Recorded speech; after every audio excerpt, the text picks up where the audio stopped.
Hey everyone, welcome back to the channel. Before we dive into today's story, I'd really appreciate it if you could hit that subscribe button and leave a comment down below. The taste of you I missed, the message that shattered my 24-year marriage. I never thought one message could destroy everything I believed in. 20 years of marriage, 2 kids, a lifetime of memories, and it all unraveled in the span of seconds. I wasn't looking for it. I wasn't searching for proof of betrayal.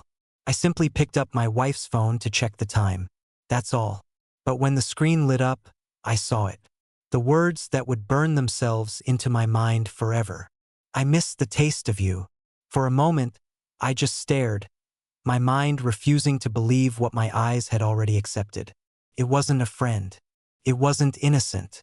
It was a message meant for lovers, for 2 people who shared more than words. And it wasn't meant for me. The air around me felt heavy, pressing down as if the walls of my house were suddenly too close.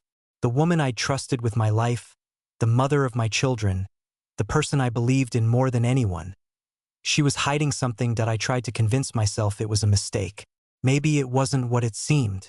Maybe it wasn't even her. But when I opened the message, I saw the thread. Dozens of messages, pictures, plans.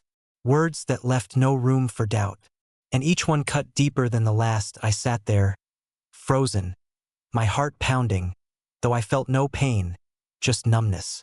The world outside my window kept moving, but mine had come to a stop that I wanted to confront her right then, to ask why, to demand answers. But instead, I closed the phone, placed it back where I found it, and walked out of the room.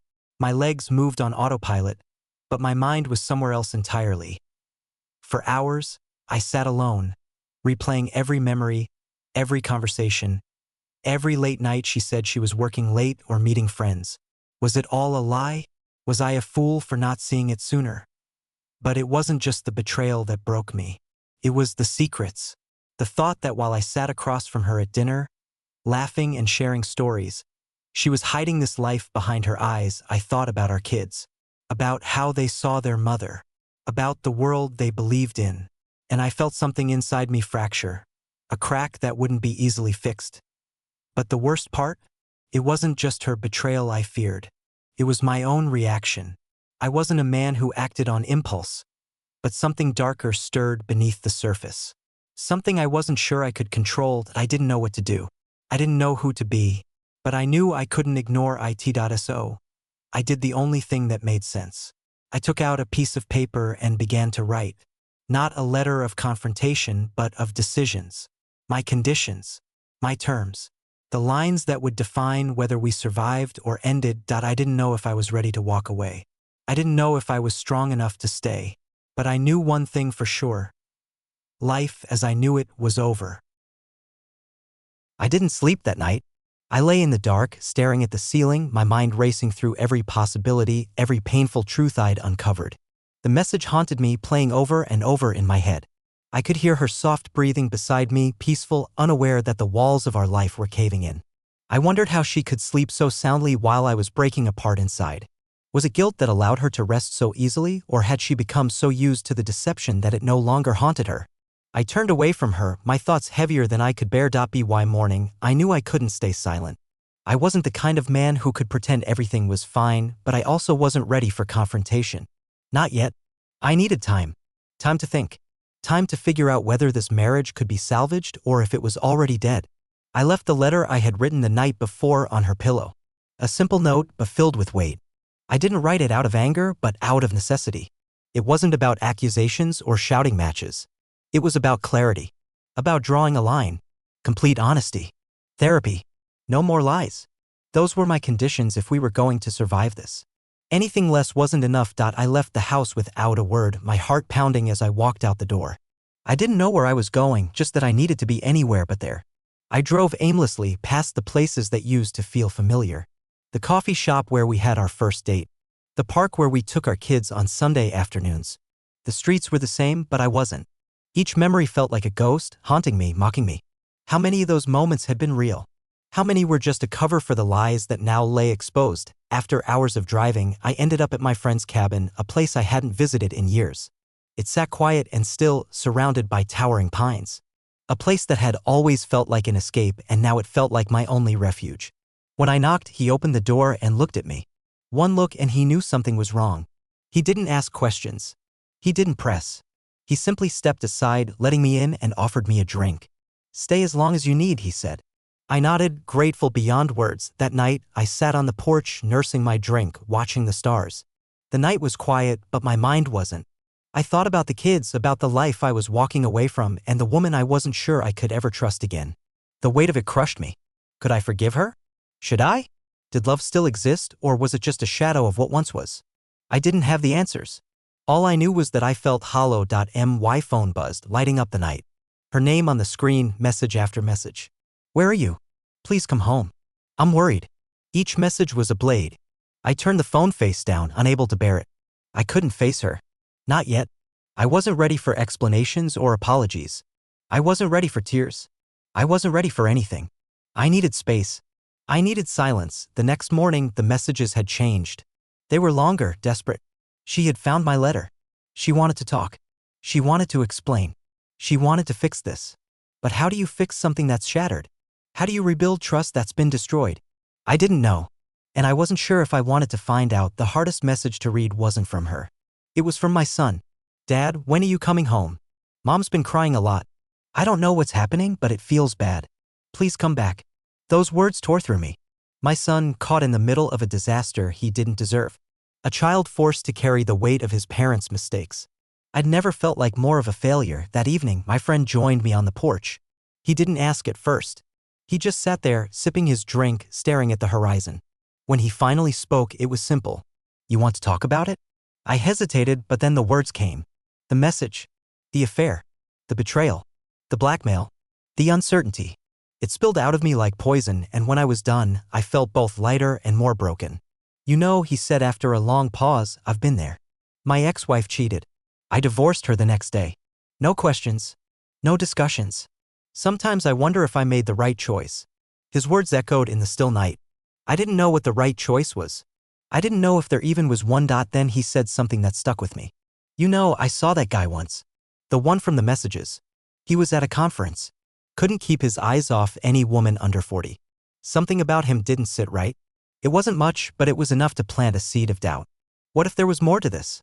What if what I'd seen wasn't the full story?" I didn't sleep much that night, torn between anger and uncertainty. But by morning, I knew I couldn't hide forever. I couldn't stay in limbo. I had to face whatever waited for me. I had to face her. Not because I was ready to forgive. Not because I was ready to forget. But because I needed to know the full truth. I needed to know if there was still anything worth fighting for. The drive home felt longer than it should have. Each mile brought me closer to a confrontation I wasn't prepared for. My hands gripped the steering wheel, my thoughts a whirlwind. I didn't know what I'd find. I didn't know if I'd find strength or regret. But I knew I had to walk through that door and face it. Whatever it was, when I finally pulled into the driveway, I sat in the car for a long time, staring at the house that no longer felt like home. I wondered how many secrets those walls held. I wondered how many more I was about to uncover, and then I saw them. My kids standing by the window, their faces a mix of hope and fear. I got out of the car, my legs unsteady, and walked toward them. They ran to me, arms wrapping around me, holding tight as if afraid I might disappear again. Their embrace broke me in a way nothing else could, but when I stepped inside, I realized the confrontation I expected wasn't the one waiting for me. Because my wife wasn't alone, and neither was the truth.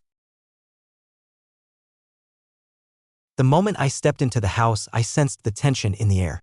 My children clung to me, relief etched on their faces, but their eyes held questions they were too afraid to ask. I held them close, inhaling the familiar scent of home, and for a brief moment, I let myself feel like a father again. But reality was waiting for me just beyond the embrace. I gently pulled away and asked, "Where's your mother?" My son's eyes darted towards the kitchen, and with a hesitant nod, he answered, "She's in there. With someone." My heart thudded painfully in my chest. I didn't ask who. I didn't want to know. Not yet. Not until I saw it for myself. I walked into the kitchen, every step feeling like it carried the weight of 1,000 years. She sat at the table, pale and fragile, eyes red-rimmed from crying. But it wasn't her that made me stop in my tracks. It was the woman sitting across from her. A stranger, but somehow not. Her posture was tense, her expression composed but wary. She stood as I entered, offering her hand. I'm Laura, she said quietly, her voice steady but guarded. Laura Reed. The name hit me like a hammer. Reed. The same name from the messages. The same man who had invaded my life and shattered my trust. Confusion swirled in my mind. Why was she here? What did she want? I didn't take her hand. I didn't trust myself to. Instead, I looked at my wife, who sat there motionless, her hands trembling slightly as they gripped her coffee cup. I found out about the affair last week, Laura said, breaking the silence. I've been tracking Victor's messages for months. This isn't the first time he's done this. Not with my husband. Not with your wife. I felt like the ground had shifted beneath me, the world tilting into a reality I wasn't prepared for. I didn't speak. I couldn't. I waited, letting the silence stretch until my wife broke it. Nathan, she whispered, her voice breaking. I need you to hear everything. Laura sat back down, her eyes never leaving mine. Victor targets women. Women he works with. He's charming at first. Friendly. Supportive. But then he becomes something else. Controlling. Threatening. He collects secrets. Uses them. Blackmails them into silence. She reached into her bag and pulled out a folder, placing it on the table between us. I have evidence. Messages. Emails. From 3 other women. It's a pattern. My gaze shifted to my wife. She couldn't meet my eyes. Her head hung low, her fingers clenching around the cup so tightly I thought it might break. Is that what happened? My voice was barely a whisper, but it sliced through the room like a blade. She nodded, her shoulders trembling. Yes. The word was small, broken. After my mother died, I wasn't myself. I was lost. He was there. He offered comfort, support. And she choked on the words. I was weak. I wanted to rage. I wanted to shout and demand to know how she could have done this. But I didn't. I couldn't. Because I saw something else in her eyes, shame. Fear. Regret. It happened once, she said, her voice barely audible. Just once. And I ended it immediately. I told him it was a mistake. That it could never happen again. But that's when the threats started. Laura opened the folder, sliding it towards me. He's been doing this to women for years. My husband isn't just unfaithful. He's a predator. Your wife isn't blameless, but she's not the only one responsible. I didn't know what to feel. Anger? Betrayal? Relief? All of it swirled together, a storm I couldn't control. I wanted to shout at my wife, ask her why she hadn't told me. Why she hadn't trusted me to stand by her side. Why she'd let this man invade our life, our marriage, our home. But I saw the fear in her eyes. The desperation. The exhaustion. After Laura left, we sat in silence, the air thick with words left unspoken. Finally, my wife slid a small USB drive across the table. It's all here, she said quietly. The messages. The threats. Everything. I was too ashamed to tell you. Too afraid of what it would mean. But you deserve the truth. She looked at me, her eyes shining with unshed tears. I'm not asking for forgiveness. I know I don't deserve it. But I'm asking for a chance to fix this. To fix us. Whatever that means. I stared at the small drive, feeling its weight in my hand as if it contained the sum of our entire marriage. The lies, the betrayal, the pain, but maybe, just maybe, also the truth. I'll look at it, I said, my voice flat, controlled. But I need time. She nodded, her eyes falling to the table. Take all the time you need. That night, I didn't sleep. I lay in the guest room, the USB drive on the nightstand, untouched. A symbol of the choice I didn't know how to make. Part of me wanted to destroy it, to forget everything and walk away. But another part of me needed to know. Needed to see if there was anything left worth saving. By morning, I couldn't wait any longer. I got up before the sun, made coffee, and sat down with my laptop. My hands shook as I plugged in the drive, dread filling every corner of me. I opened the files and read. And as I did, I felt my anger begin to shift, morphing into something colder. Something sharper. The messages told the story she had claimed. The slow manipulation. The calculated support that turned into something darker. The moment of weakness. The regret. The desperate attempts to end it. And then the threats. The fear. The blackmail. It didn't erase her betrayal. It didn't excuse her choices. But it painted a picture I hadn't been prepared for. A picture of a woman broken by grief and preyed upon by someone who knew exactly how to exploit it. I closed the laptop and sat there, the coffee growing cold in my hands. I didn't know what I felt. I didn't know what to say. But I knew one thing for sure. The man who had done this wasn't just a threat to my marriage. He was a threat to anyone who crossed his path. And I wasn't going to let him get away with it. I sat on the porch as the morning sun crept over the horizon, casting light on a world that felt darker than it had ever been.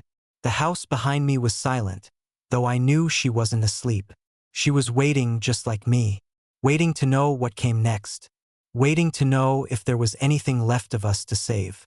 The USB drive sat on the table beside me, cold and final. I had seen it all. The messages, the manipulation, the moment of weakness, the threats that followed. The story she hadn't wanted to tell, but one that had been written in painful detail. It was all there, truth and betrayal side by side. It didn't erase what had happened, but it changed the shape of my anger.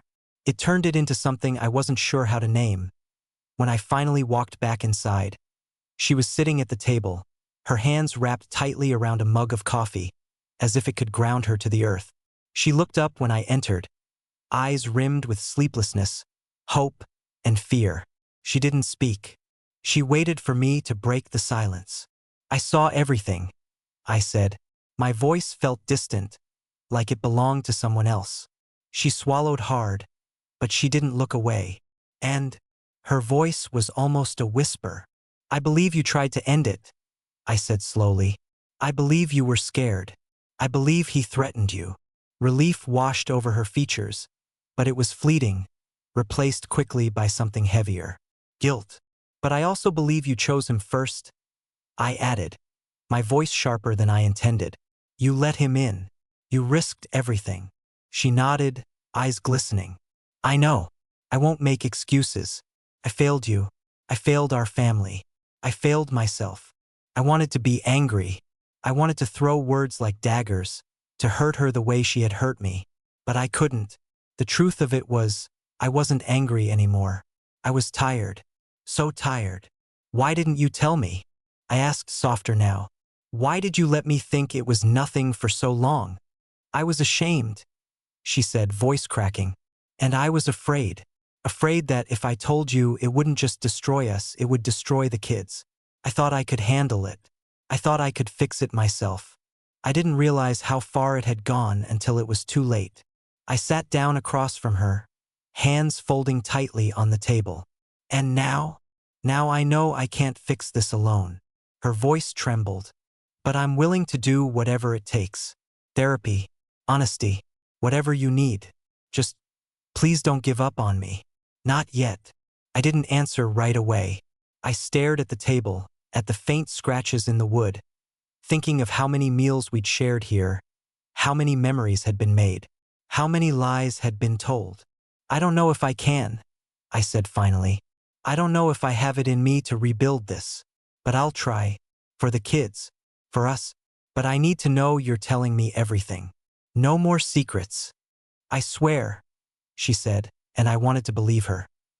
Later that day, we sat in the police station, the air heavy with tension.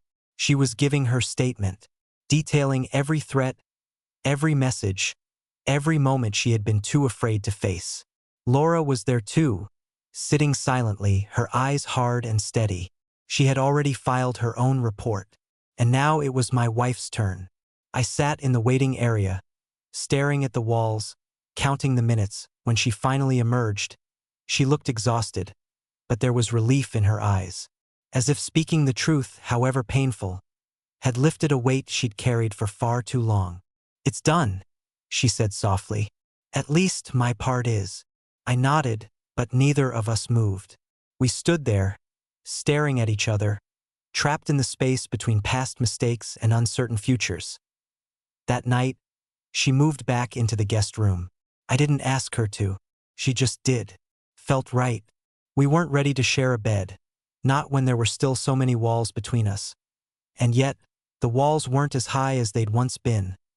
The next morning, as we sat in silence over breakfast, the doorbell rang. I opened the door, and the man standing there nearly stole the breath from my lungs. Victor. He stood casually, as if he belonged there, as if he wasn't the man who had broken my family apart. He smiled, but there was nothing kind in it. "Thought we should talk," he said smoothly. That I didn't invite him in. I didn't move. "There's nothing to talk about," he chuckled, low and cold. "I think there is.